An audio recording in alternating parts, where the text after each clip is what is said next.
Hello, and welcome back to my channel. Excuse the glare in my glasses, but my eyes are driving me nuts today, so glasses it is. Also, maybe I'll be able to read my notes without stuttering as much. Okay, so jumping right in. Today we are watching, reacting, breaking down Scanners from 1981. Now, this is a definite rewatch for me. I grew up on this movie. It was actually, I believe, no, The Fly was my first David Cronenberg movie. Scanners was my second. I have a deep love for David Cronenberg. Anybody who's into body horror, you know David Cronenberg. Oh, love him. What I love most about him is that he at least used to work pretty much solely out of Toronto, which I always thought was fantastic. Well, maybe not Toronto so much, but Canada. But he did do a lot of work in Toronto back in the day, and I personally, as a Canadian, adore that. So, jumping right in, we have our main characters, Cameron Vale, who is presented to us as a homeless vagrant who doesn't realize that he's a scanner. Then we have Dr. Paul Ruth, who is head of ConSec's scanner section. And just for clarification, ConSec is a private security firm. They recruit scanners to help track down and control other scanners. Scanners are people who with intensely powerful telepathic and telekinetic abilities. Then we have Daryl Revick, who is played by Michael Ironside, who I very much adore. I love Michael Ironside. Yeah, he is a terrific actor. His backstory is that the glasses aren't helping. A former mental patient who had been driven mad by the constant invasion of thoughts in his head. And he believes that scanners should be free from being controlled and exploited, which sounds, yes, that should be the way it is, but the way he goes about things is diabolical. And then we have, I'm going to pronounce his first name wrong, I know it, Braden Keller. He is the manager of security for ConSec. So what happens in the movie? The movie is actually set in 1985. Of course, it was released in 1981, so it's like 4 years in the future. It opens with ConSec, a weapons security system company, capturing a homeless man named Cameron Vale at a shopping mall. Cameron has been using his telepathy to get people around him to allow him to eat with or near them, although he doesn't know he's doing it. In this opening scene, Cameron psychically hears two women talking down about him and causes one of the women to go into a seizure. This freaks Cameron out and he runs away. He is chased down and captured by two mysterious men who bring him to Dr. Paul Ruth. Ruth explains to Cameron that he is one of the 237 powerful people known as scanners, and that they are capable of telepathy, psychokinesis, technopathy, yes, technopathy, which is defined as a psychic ability to control machinery, especially hardware, and biokinesis, a psychic ability to affect organic matter. For example, heart rate, breathing, brain waves, things like that. Dr. Ruth injects Cameron with a drug called ephemeral, which blocks temporarily the scanner's abilities and teaches him to control his powers. Next, we meet Daryl Revick, a very powerful scanner, whose backstory is that he was committed to mental hospital as the uncontrollable stream of thoughts drove him insane, causing him to drill a hole into his forehead in an attempt to get the thoughts out. At a marketing event for Consec, Revick volunteers in a demonstration for Scanner's powers, but fights back and kills the Consec scanner.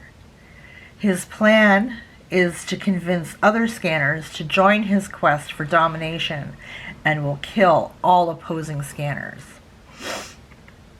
Consec's new security head, Braden Keller, strongly suggests shutting down the company's scanner research program, mainly because there are no more scanners in the program after this incident. Dr. Ruth believes scanners are the next stage of human evolution, so he disagrees with Keller. He argues that the assassination shows just how dangerous Revick really is. Because of this, he talks Cameron into infiltrating Revick's group. Unbeknownst to Dr. Ruth, Keller is working for Revick, and he tells him of Ruth's plan.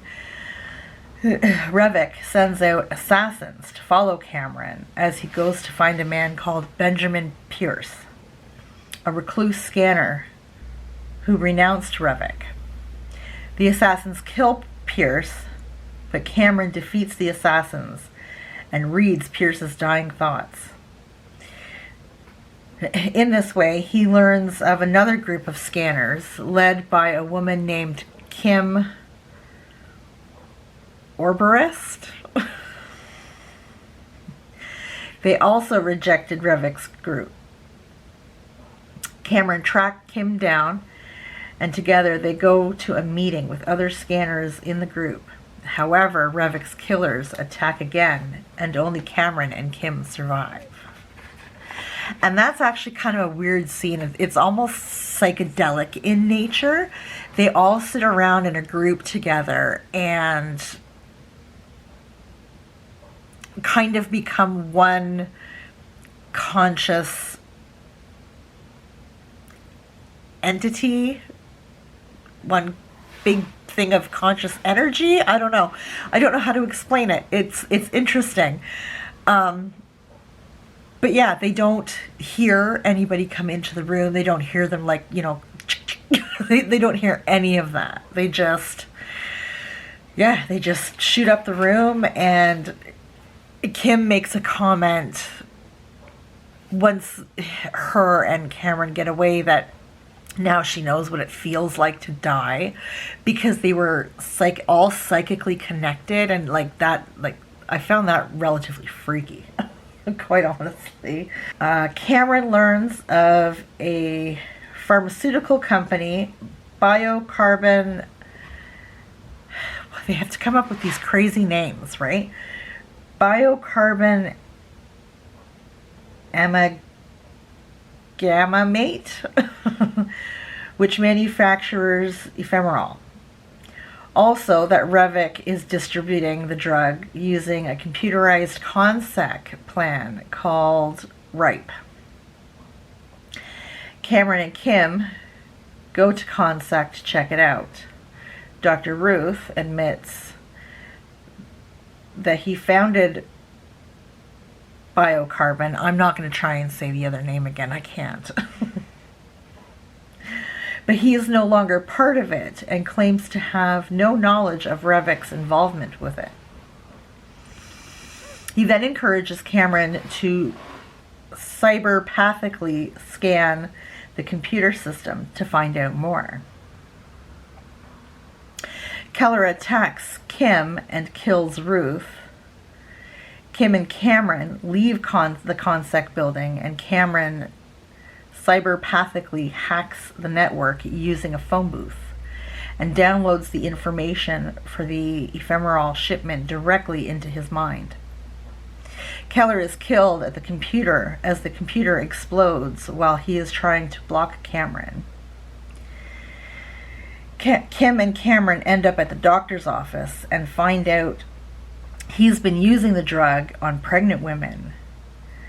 This is confirmed when Kim realizes she's been scanned by one of the expectant mother's unborn babies. What happened? I was scanned. The woman in the waiting room. She scanned you? No, not her. Her child. Her unborn child scanned me. They realize that Revok is making more scanners. Cameron and Kim are captured by Revok's group and brought to the biocarbon plant. Once there, Revok tells Cameron that they are both sons of Dr. Ruth, who made the ephemeral originally as a sedative for pregnant women. Ruth learned of the side effects during his own wife's pregnancies, and he made them the most powerful scanners by giving them a dosage of the prototype before he abandoned the boys. Revok tells Cameron that he plans to create a new generation of scanners bent on taking over the world, but Cameron refuses to join.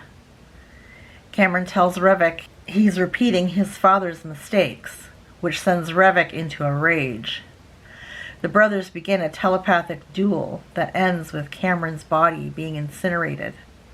However, when Kim finds Revok, we discover that somehow Cameron has taken over Revok's body, and the movie ends.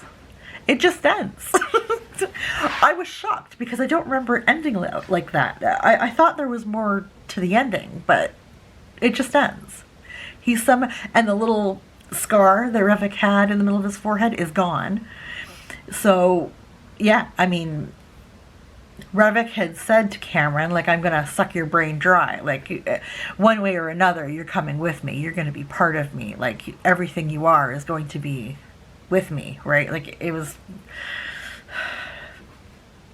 kind of weird. But I wonder, is Revok in there with Cameron a little bit? Like, I'm just saying.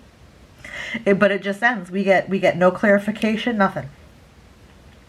So, for my afterthoughts, I basically, more or less, really just want to talk about the scanner that was killed in the beginning, because that scene, and I'm hoping I can show it. I'm going to have to blur it, but it's iconic.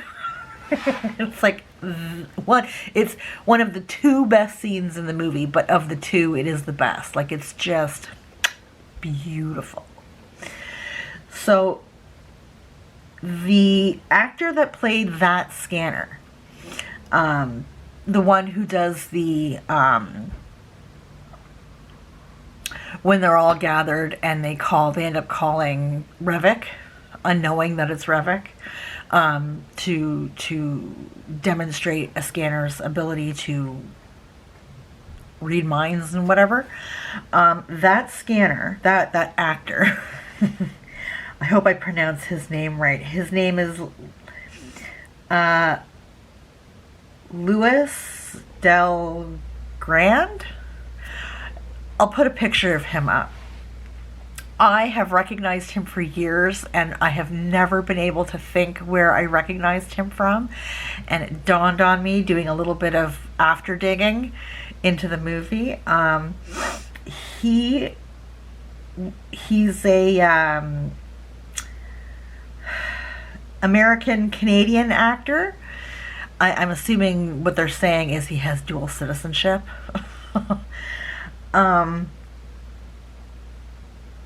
But he did comedy. He was a television writer.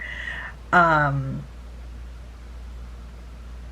know him from a series called Seeing Things that used to be on CBC, I think. Did I write that down? Yeah, it used to be on CBC. That show ran from 81 to 87, and I remember as a kid watching that show. It was so friggin' good. It was about a clairvoyant. He was like a tabloid news reporter or something, like he followed the celebrities and whatever, but he was clairvoyant and he would see things.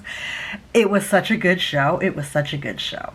And then it says here he was also in Outer Limits and Goosebumps. I don't remember him in Outer Limits, and I never watched Goosebumps, but I thought that was very, very interesting. Yeah, I enjoyed this movie. I love David Cronenberg. I think a lot of his stuff is hard to follow, hard to understand, but he's great. Anyway, my brother's home. I gotta run. So I enjoyed it. I hope you enjoyed it.